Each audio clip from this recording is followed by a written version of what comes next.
This is State Representative Brad Halbrook. Sorry about the delay, but that's the beauty of live streaming. You never know what things are going to come your way, good and bad. But we are live here tonight. We've got a power-packed program once again on our Tuesday night town hall, and I am going to throw this over to Representative Dan Caulkins to say a few words of welcome. Dan? Very good. Thank you, Brad. It's great to be with everyone tonight for our Tuesday night town hall. Election is 2 weeks away. A couple weeks from tonight, we'll all be watching the returns come in and cheering on our governor, Darren Bailey, and hopefully a bunch of new Republican members to the Illinois House. But tonight, I think this is a really important conversation to have. If you're watching all of the polling and talking about the enthusiasm and races flipping from toss-ups to leaning Republican, this is really going to be an exciting time for Republicans in the next House. Well, I guess the next House and Senate, we hope. So I'm looking forward to hearing from our Congressman Andy Biggs tonight. And we're going to delve into some of the behind the scenes and the secrets. So Andy, it's just the four of us. Nobody's paying attention. So when we ask you a few questions, we're going to get into it. Excellent. Thank you, Dan. Representative Niemerg, Dietrich, the floor is yours for a welcome. Thank you, Brad. Thank you, folks, for tuning in with us here this evening on our Tuesday night weekly town hall. Guys, this is a good evening. I've been looking forward to this for a little bit since we found out we're going to have Congressman Andy Biggs with us here tonight. If you follow my Twitter, you see a lot of things that I reshare of the congressman's. And folks, I highly recommend that you follow him. You get to know what he's doing there at the national level in D.C. and look forward to tonight. It's going to be a very informative evening. So welcome.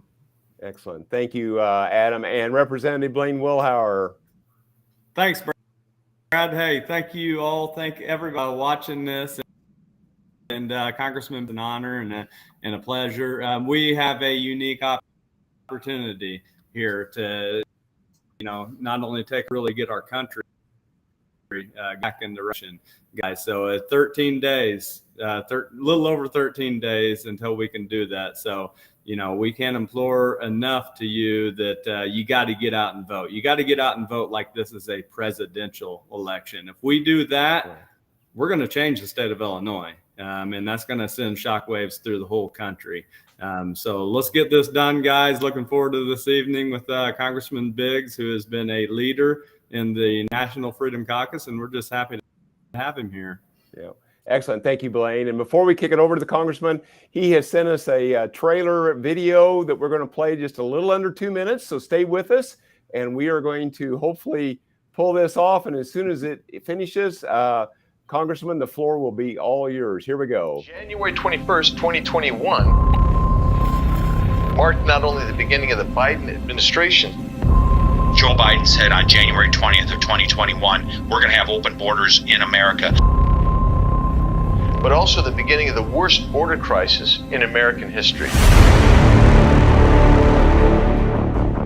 He claimed the immigration and border security policies of President Donald Trump were racist and bigoted.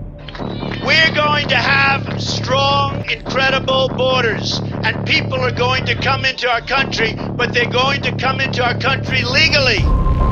Joe Biden made it clear that if he won the presidency, he would effectively end those policies to ensure there would be unfettered, mass illegal migration into the United States.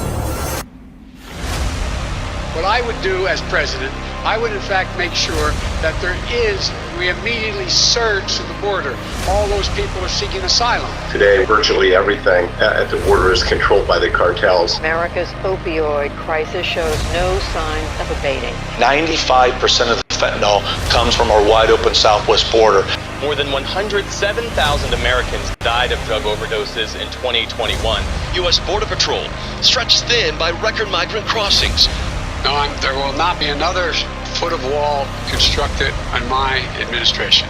Disturbing new images of the crisis at our southern border. It's become a record-breaking year of border crossings. Most of those encounters, single men. A seemingly endless stream of people making their way on foot towards the United States.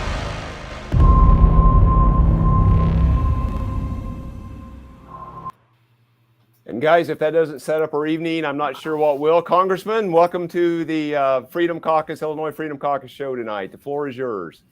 Thank you, Brad. Thanks, you guys. It's good to be here. I am so honored to be with the Illinois Freedom Caucus. How wonderful is it to have some real patriots fighting for you in the Illinois State Legislature? That is really awesome. And so I applaud you for what you're doing. And I echo the sentiments. I mean, in 2 weeks, we have a chance to change the trajectory of this country. One of the reasons we made that video is because I get down to the border often. I live in a border state, and I've taken literally, I think it's 6 or so members of Congress down to the border from McAllen, Texas to San Diego, and everywhere in between to show them what's going on. But you don't get to see it very often. If you don't see what's going on, it's hard to imagine what's happening there.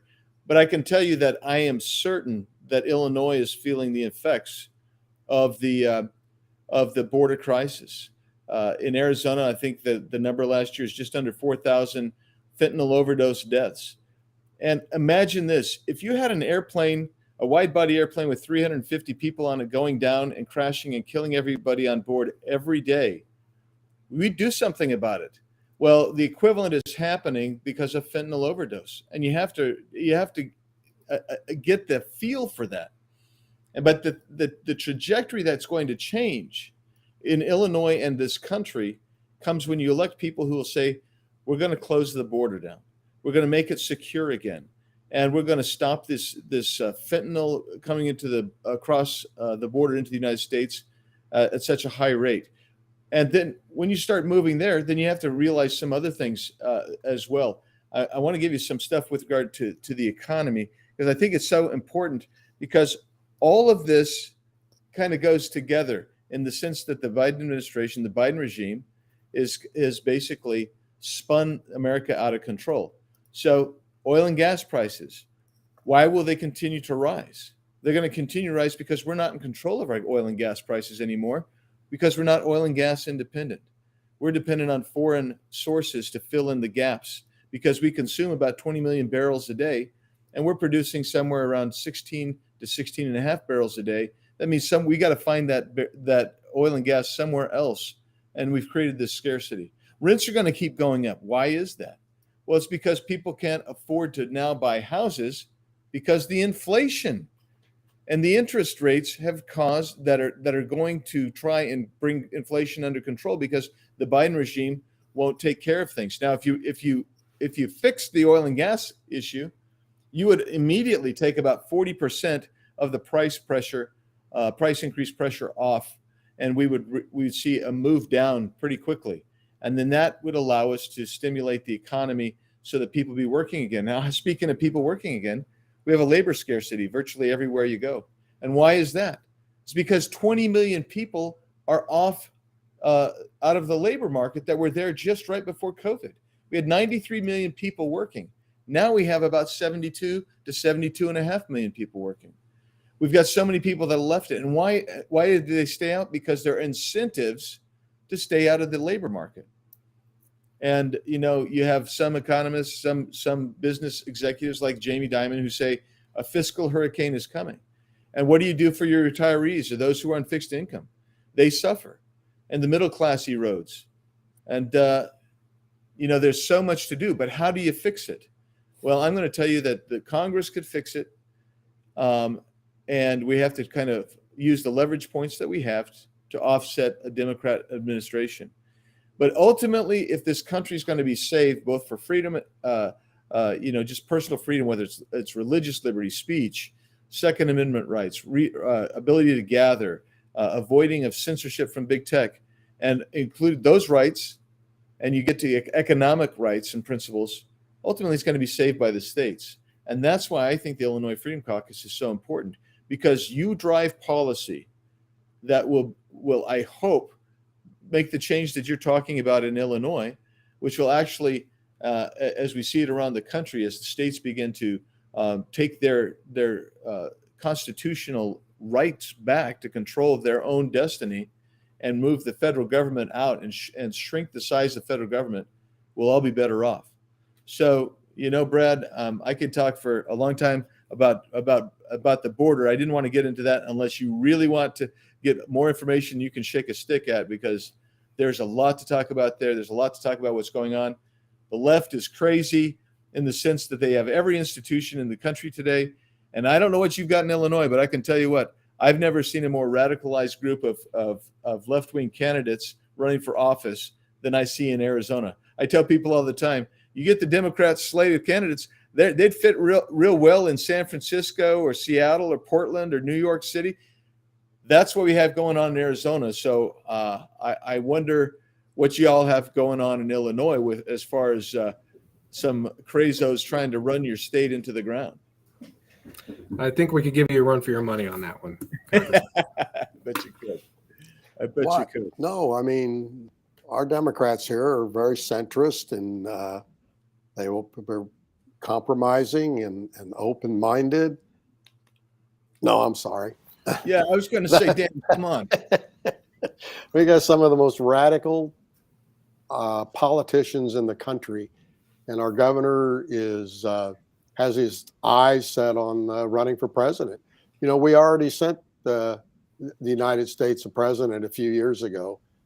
Somebody that we all knew very well here, who was groomed for the job, did nothing in the General Assembly except vote present. Moved right into the United States Senate and then leapfrogged into the presidency. And I don't think it served our country very well.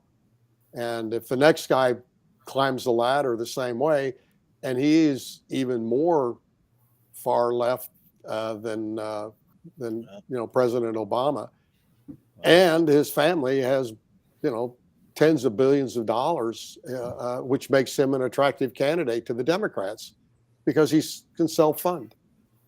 And that's what we're dealing with here. So enough about Illinois. That's a rough road to hoe there with your current governor. And I tell you what, I do kind of watch him just a little bit because I do sense he has some national aspirations. And the only question is, will the Democrats try to foist Pritzker on us or Gavin Newsom from California, mercy sakes? So both of those will leave your head spinning, quite frankly. And anyway, that's something to really consider. And I'm glad you guys are there fighting the fight up close and personal. I've got my own fight on my hands in D.C., but you guys are fighting the good fight back in your great state. It's a great state. Illinois is a great state. Too bad that you've got a few people that are trying to tear it apart. That's right. And thank you. And Congressman, you talked about inflation, the energy crisis, and that takes us into what our governor and what our left had enacted here in the state of Illinois with the Clean Energy Jobs Act. It's the Green New Deal for the state of Illinois, phasing out all coal, natural gas by certain dates, and then also giving eminent domain for a for-private opportunity going through Southern Illinois. So when we're looking at our energy crisis here, our energy bills this winter quadrupling, that energy crisis is kind of mirrored itself at the federal level. Can you talk more about, gas prices, the energy crisis, and, some of the issues? I know that you something about diesel, we only have so much left, or can you elaborate on that a little bit? Yeah, there's some big things going on, and it's the scarcity. So we have an artificial scarcity, right, because of policy that has reduced production. So right now, diesel is down. 3 days ago, it was down to 25-day supplies, which means that we're just a little over 3 weeks supply of diesel in this country. And we have a problem with shipping it. We have a problem with processing it and refining it. And we've not really built any true refineries that can help us out in literally decades. And California is trying to put the squeeze on any refineries there. They've booted them out. And so when you have that kind of problem, people don't realize this, but everything is trucked in this country. Everything is transported by truck. So even if something's coming in by barge, ship, a rail, it will ultimately be driven by a diesel truck at some point. And that means that prices are going to continue to go up because you've got a scarcity. Already, many of people in, I shouldn't say people, but institutions that are in the supply chain, they are putting a gas surcharge because of the increased cost of fuel. And I'm seeing it here just on the garbage guys that come to pick up our garbage. The fuel surcharge has actually doubled the price of that service here in Gilbert, Arizona. So it's going to keep going up. And part of it is because we simply do not control our oil and gas pipeline anymore. And when I say that, this administration does not allow for exploration, development, or extraction, and refining has gone way down and become very skinny. So this is what you're seeing, the implementation ultimately of the New Deal. And the New Deal is economy crushing. So Adam, when you say, what does that mean for us? It means that anything that has petrochemicals in it, and that's everything. I mean, just think about it. I'm sitting at this desk. I mean, so you've got everything from the leather, faux leather, to the carpeting, the sofa that's in here. Everything has got petrochemicals in it, and that means the price is going to go up on everything. And this administration actually is so out of touch. I don't think they're out of touch. I think this is by design. That's what they want, and they're going to force us into this Green New Deal way earlier than we could ever possibly have the infrastructure for. And so, if you want clarity on this, just think back to California, which has done the same thing you guys did. I think you guys did it right after California with regard to the gas deal. They then said, yeah, everybody's got to get an electric vehicle. But don't charge it this weekend because we don't have enough energy in our grid to support the electric vehicles we already have. That's what your future looks like under this kind of administration. You want to talk about your election in Arizona, and we're watching here your governor's race and your Senate race. I think your Senate race is one of the 4 most watched races in the country. What are you seeing on the ground? Yeah, so I'll just tell you on the governor's side, Kari Lake, who's the Republican nominee, she's starting to build a lead that will be insurmountable with 2 weeks to go. I mean, she's really putting some distance between herself and Katie Hobbs, who, by the way, is an even worse candidate than John Fetterman of Pennsylvania, just so you know, just as a reference point. And so that makes her probably the worst candidate in America. So she won't debate. So Kari Lake, the Republican, is doing very well. And what that means is Blake Masters, his opponent, is spending $1 million a day in this race. And Blake Masters is finally getting some financial help, and he's already closed the gap, and they're at a dead heat. Good. And because they're at a dead heat, that means when the break comes in this last 10 days, 12 days of the election, that's going to break Republican in Arizona. I don't know what it does in Illinois, but that's a break. So that's really an advantage to Blake Masters. I think Kari Lake wins by 7 points, probably something like that. And I think that means Blake Masters, the Senate, is going to probably win by 2.5, 3 points. And that means that you'll see a pretty strong red coattail down in Arizona, which I can't help but dance around, but we got to run through the tape. I used to coach girls fast pitch softball, and I coached them when they're from very young until teenagers, and I would just tell them, hey, look, don't skip to the bag when you get a hit, because they're always surprised they hit the ball, So as you don't skip to the bag, run through the bag, and that's what has to happen here. We have to run through the bag, both here and everywhere else. And I'll just tell you, just a couple quick other places. Adam Laxalt is beginning to open a lead in Nevada. So that becomes a very real thing too. You've got places like in Georgia, Herschel was taking it on the chin. He's back within striking distance. And I'm hearing commentators tell me Dr. Oz is going to be Fetterman. So imagine if you could move from a 50-50 Senate to a 55-45 Republican U.S. Senate. And then you throw in about 20 to 25 vote advantage in the United States House of Representatives. How awesome would that be at the federal level?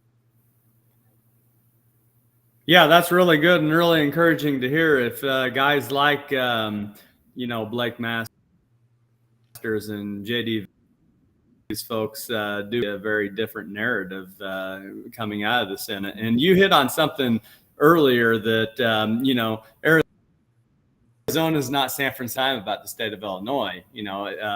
We may be a quote unquote blue state, but we're not San Francisco. This is still the heartland. And, I think one of the big problems that we've had is the Republican Party's just not done a great job of giving people a compelling reason to vote for the trend like we do. And I think that dovetails very well with what people like Kerry Lake are doing and Ron DeSantis are doing. They're actually standing on common sense, Republican principles and not feeding into the media narrating out of fear, and I think that a lot to learn. And I appreciate what the Freedom Caucus is doing out in D.C. to, kind of started that trend there. Why don't you speak a little? It's not going to do any good to have a 55-40 if you're not actually going to stand for anything and do anything with it. I couldn't agree with you more, Blaine. Here's the deal. The Freedom Caucus came about because Republicans in Congress believed, hey, look, we've got people who are Republicans that are not keeping their promises. And so there are people, whether they're independent, soft Ds, Republicans, whatever, who just are common sense people who are not getting their voice heard in the United States Congress. And so that's what happened. And so we formed this caucus shortly before I got there. And then what we do is we try to hold our colleagues accountable. And you know who always gets maddest at us? It's not the Democrats. Democrats expect us to be strong and be principled. They're used to that. Some of my colleagues, not all of them, but a few of them get really irate with the Freedom Caucus because we say, well, we said what we would do. We promised the American people we would do something. And this is what we said we'd do. We have a platform. We're going to try to implement our party platform. Of all things, how outrageous. And so when we do that, we say we said what we do, and now we're going to do what we said we do. If you keep those promises with the American people, this country becomes a better place. And that's really what's happening in the United States Congress. And I'll tell you one other thing about that, Blaine, is if we get to Congress after getting the majority of the House and Senate back, and we don't do everything we can to slow down the Biden regime and make keep our promises, then you know what? The American people won't have trust in us anymore. And that's so important. We got to keep the trust of the American people. Yeah, Congressman. Also, I just want to talk about short-term spending bill. What's the status? All spending starts in the House. What's the status of a new budget? The new year starts right away, right? The end of October, 1st of November. What's the status of continuing resolutions or budgeting or things like that? Give our viewers a kind of a taste of what's happening there. So I'm sad to say that 18 Republicans voted with Democrats at the end of September to give us a short-term spending bill. And there was all kinds of things that were not good in that bill. Not the least of which is that it only goes to December 16th. And that means that we're going to come back mid-December during a lame duck session when the Democrats know that they're going to lose the House and Senate. The election will be over, and they're going to try to cram everything they possibly can, both in spending and bad policy, in that continuing resolution. And the word I saw yesterday is that they're going to try to extend that maybe as far all the way through to the fiscal year, which would be disastrous. So what needs to happen, and Freedom Caucus in Congress is trying to do right now, is get our colleagues to appreciate that this is a leverage point. It's a leverage point to stop some of these Biden programs, stop some of the outrageous spending that's going on. For instance, the word my staff gave me is that it looks like there might be a proposal to spend another $60 billion to give $60 billion to the Ukraine. And that was just insanity when our border's wide open. And we're doing nothing on the border. We're doing nothing to bring down inflation. We have no accountability for the money and material we've already given to Ukraine. And so we aren't sure what's happening there. And so that would be crazy. But that's really what we're looking at, Brad, right at the end of the calendar year. And they'll try to cram that through. And my position is we should be saying no to all of that. We should be in making sure there's stuff going into to fix our border, legislation or amendments going into that CR to make sure that we can open up our oil and gas production again, and also cut down on our spending so we can start bringing down the inflationary pressures from a weak dollar that's been devalued because of $6 trillion in excess spending above our normal spending in the last 14 months. Yeah, thanks for that.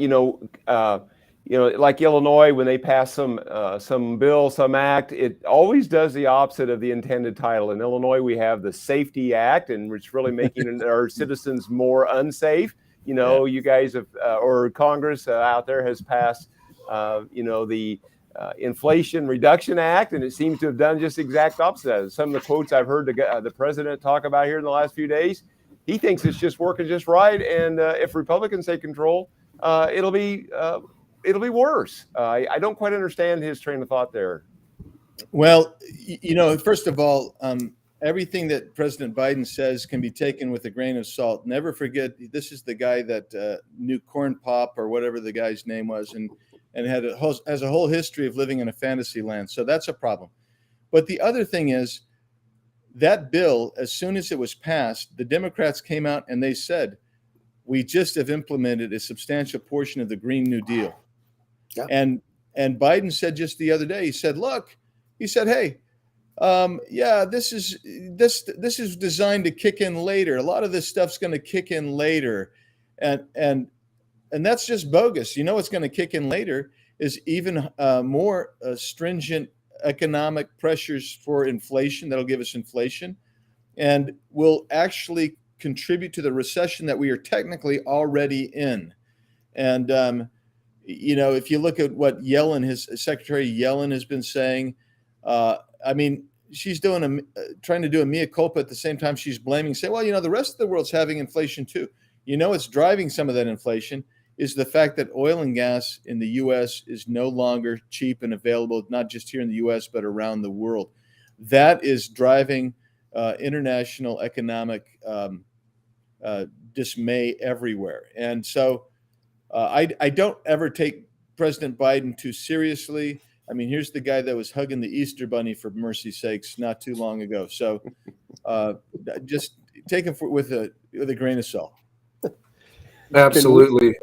Absolutely, Congressman. Oh, sorry, Dan. And you alluded to energy being the quickest way to American prosperity is cheap energy. But you also talked about having Republicans voting for legislation they should not be voting for, and that's something that here in the Illinois Freedom Caucus, and then you out in Washington D.C. We don't apologize for Republicans having bad votes. We hold them accountable. So I want to thank you for doing that. But here in Illinois, we have a major issue with what's being taught in our schools. Culture responsive teaching standards is what they call it, which is really CRT. We have a new sex ed program, SB 818 folks, that the Democrats pushed through and is being taught in some of our schools here in Illinois. Teaching kindergartners, they don't know the difference between a boy or a girl. They don't know how to identify. Hormone blockers for third graders. We have a hospital in Chicago offering gender procedures for children.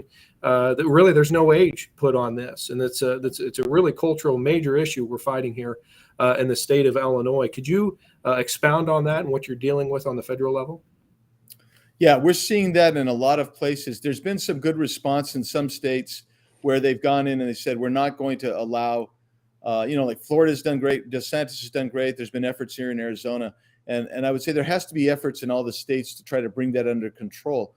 But what the federal government can do and must do is a lot of these hospitals get federal payments, right? So they get some kind of federal payment, whether it's Medicare, Medicaid, whether it's grant money, and that money has got to dry up. If you're interceding with a government contractor making a decision for a minor, between that minor and that child's parents, to give this essentially some cases gender mutilation and transgender hormone treatments, etc., then they should not get any federal funding, and we need to leverage that tool that we have against them. But we also have to leverage that in dealing with this administration in and of itself. I don't know if you saw this, but our own State Department is sponsoring 12 transgender programs down in Ecuador. What the heck is that about? And so we have got to put our foot down on that. And I'll just tell you that it's upside down. It takes courage now to come out and speak against what was once considered maybe a real problem with that individual. Today, if you speak out against it, the left-wing media is going to say, well, gee, there's something wrong with you. For how dare you say that doing a drag queen show for a 4-year-old and causing that program to take place is, how dare you say that you're sick? The reality is that individual probably needs some treatment, in my humble opinion. That's good. Yeah, that's right. And I think a majority of Illinois, a majority of the American people understand that and agree with the gender mutilation for a 10-year-old. I think they'd be against that. So I think we have the majority of the people on our side on that. So thank you for that. Yeah. Can we switch gears for just a second, Congressman? Yeah. We're watching an out-of-control Department of Justice. We're seeing Christians persecuted. We're seeing people with different opinions being harassed, persecuted. We're seeing the Department of Justice, I don't know if they have to pressure social media groups to suppress conservatives' publications and letters. And I mean, we're seeing that from the Senate side, that communications are being sent to purgatory when our conservative senators are trying to correspond with their constituents. The January 6th committee in the House is an embarrassment to this country. It's also, I think, an embarrassment to the process in the House. We saw the letter that Freedom Caucus sent out to your members and prospective members. What can we expect different? What can the Freedom Caucus do to help get this country back on the right track come January? Well, you're talking, Dan, on a very serious issue, because when our freedoms are attacked in the way they've been, when there's been weaponization of federal agencies against political opponents, you're no longer living in a free America. You're living in kind of a former Soviet Union style government. And so I think of the 12, now it's actually more than 20 pro-lifers who have been arrested by the FBI with guns drawn, and they've gone after them. And the reality is, you have more than 100 pro-life clinics, crisis pregnancy centers that have been firebombed. There's video of people doing that. Authorities know who they are, but they've chosen to go after these pro-lifers instead of the people firebombing the pregnancy pregnancy centers. You're seeing Steve Bannon getting 4 months in jail, and part of his pre-sentence report said he deserves jail time because he teased about Adam Schiff. He was making fun of Eric Swalwell by in his relationship with Fang Fang. That is his free speech to express, and that was criminalized in the Steve Bannon case.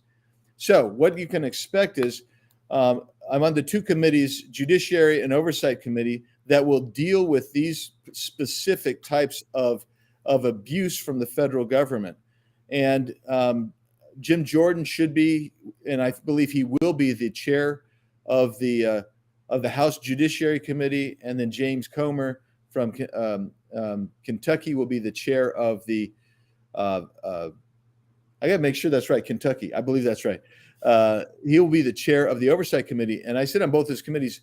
And we've already been talking about. We've sent out preservation letters so these agencies know they better save this documentation. We're going to bring it in, and we're not going to put up with this notion of an Eric Holder being in contempt, or Lois Lerner being in contempt, and not getting her comeuppance, their comeuppance. I mean, so there's going to be vigorous oversight. There's going to be vigorous investigations, and my own advocacy goes this way: there needs to be an impeachment inquiry put together immediately on Secretary Alejandro Mayorkas for what he's done to this country. And once that sets the ball rolling for potential impeachment of Mayorkas.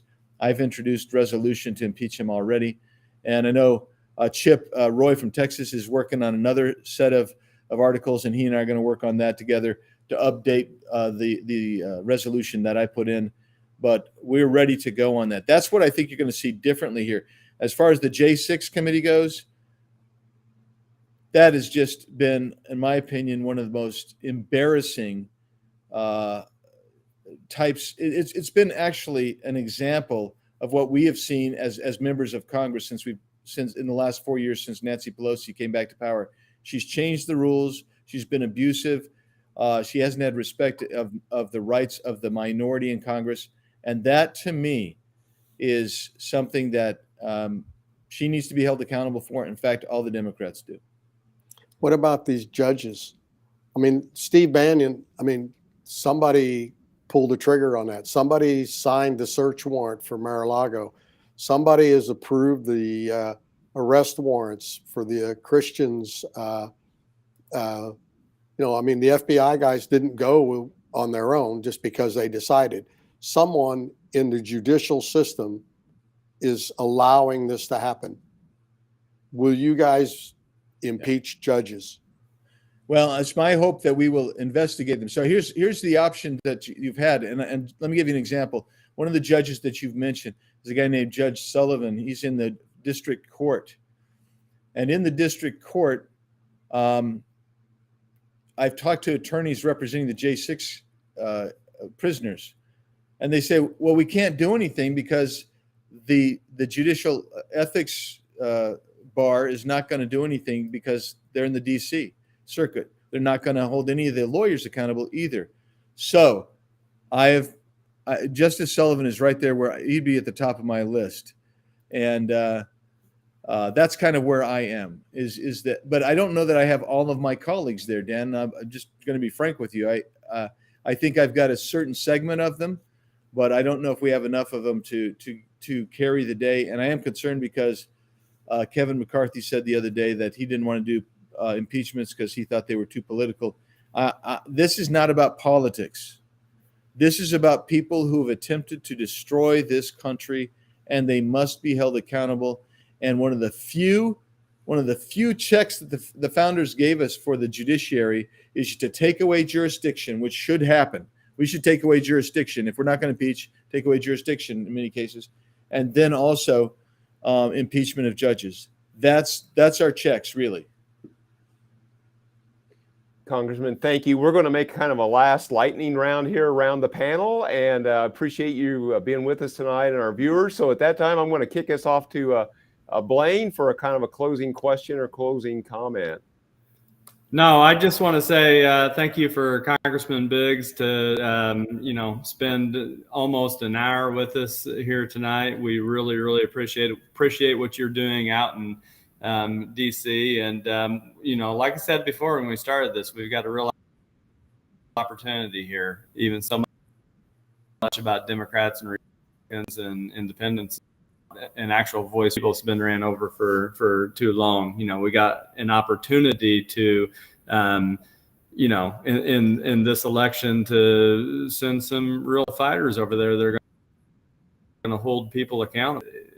Take back the House. We got people like Jim Jordan and these guys that are, we're confident that they're actually going to hold people accountable. Most of the time it's just the Democrats, trying to hold the Republicans accountable, but that's going to change. So we appreciate what you're doing there. Thank you for being here. Go out and vote. Make sure you go out and vote. We've got to have a huge turnout to make this happen in the state of Illinois and everywhere in the country. Yeah. Thank you, Blaine. Adam, any thoughts here as we close out the evening? Folks, I just want to say thanks for tuning in with us here again this evening for our Tuesday town hall. And I want to say thank you, Congressman, for your thoughts and insights and being with us here, just like Blaine had said, almost for an hour on a Tuesday evening. We understand you're very, very busy with everything you have going on with the fight out in D.C. But, folks, you should be excited when you get off here tonight. I mean, you heard what the congressman said about the investigations, what Jim Jordan's going to be doing, what other folks are going to be doing. And I tell you, I got goosebumps just hearing the accountability in the congressman's voice and what's going to be happening this January. So, folks, a lot of what's happened in D.C., it mirrors here in the state of Illinois. The progressives have overstepped, and the conservatives are on the march. When you look at crime, when you look at inflation, when you look at the energy crisis, when you look at our pro-life movement, the laws in the state of Illinois. An abortion can happen for a 12-year-old here in the state of Illinois, and the parents would never get a phone call, at a full-term abortion at that. You see the sex ed going on in the schools. You see the gender hormone treatment being offered to children. Folks, this is crucial. This is crucial. And to go out and vote for Republicans up and down the ballot, to go out and vote for Darren Bailey, because we talk about the mandates. We talk about the masking in schools. We talk about the culture wars we're involved in. And the second Darren Bailey is elected governor, all of the mandates, everything that the governor put into place goes away. So, folks, get out and vote, vote, vote, because this is a very crucial election. And, Congressman, thank you so very much for your time this evening. Thanks. Thank you, Adam. Dan, any closing comments or thoughts? Yeah, well, first of all, Congressman Biggs, it's great to be affiliated with you and the Congressional Freedom Caucus. You've given us a great opportunity here in Illinois with your leadership and your assistance, and we're going to do everything we can to leverage that.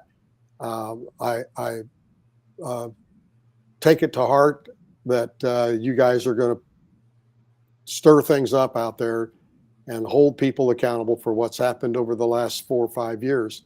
This has been a very, very difficult time in this country for conservatives. People, religious, their freedoms are being struck down, and we're counting on you.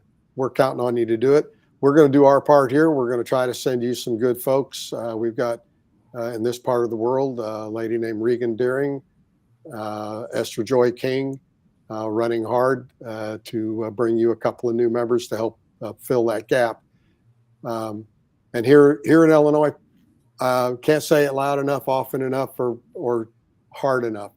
Vote, vote. Get your family to vote. Get your friends to vote. Get the people at your work to vote. This is our opportunity to try to save this state And we're going to we got 2 weeks.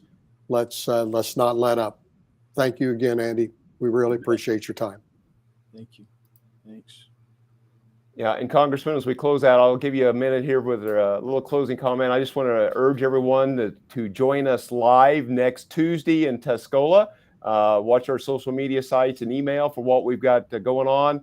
It'll be at the Iron Horse Country Club next Tuesday night. We've got a speaker from Illinois Policy going to come down and talk about Amendment 1. And so you'll want to be there 6 p.m. Time change will be slightly different than these live streams. So watch for things to happen out there in the social media. Congressman, we thank you for your time. Any closing thoughts? And again, we appreciate you taking an hour out of your schedule tonight to be with us. Yeah, I just want to say how happy I've been to be with you tonight, and just tell everybody what great warriors you have in the Illinois Freedom Caucus. I am hopeful that things are going to turn around here, but I will just say I echo everything you said, and that is get out and vote Republican top to bottom. There is no Republican that is anywhere in the ballpark of as bad as the left-wing Democrats. So let's take it home. Let's just take it home this time. And in November, on November 9th, then we can rest for just about 8 hours, and then we'll get back to work to try to save this country. Thanks for letting me be with you tonight, and God bless you guys in Illinois. What a great state you have. Thank you, guys. Have a good evening, and thanks for joining us this evening, folks.